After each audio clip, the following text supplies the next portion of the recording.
త్యాగము ఎరుగని స్నేహబంధు. ఒకరికొకరికి త్యాగం, నీ కొరకు ప్రాణం పెట్టేస్తా, నీ కొరకు నూతులో దూకేస్తా, నీ కొరకు మంటలో దూకేస్తా, నీ కొరకు చచ్చిపోతా అన్నవాడే ఆఖరులో రాశాడంట.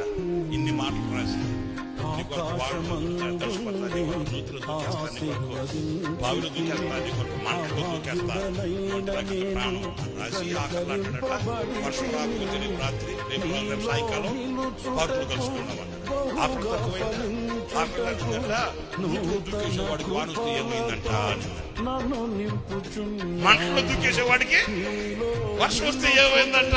అంటే ఎటువంటి మాటలే ఇదిగో ఇలాంటివి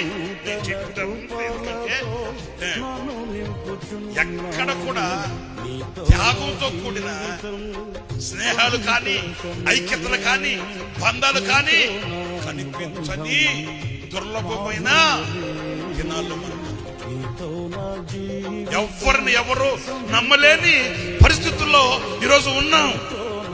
అయితే సంఘం ఇలాంటి కష్ట పరిస్థితులలో, ఇలాంటి చేదైన అనుభవాలలో, ఇలాంటి చీకటి అనుభవాలలో సంఘం ఎలా ఉండాలి అని అంటే ఒకరి ఎడల ఐక్యత. చప్పట్లు కొట్టండి. హల్లెలూయా.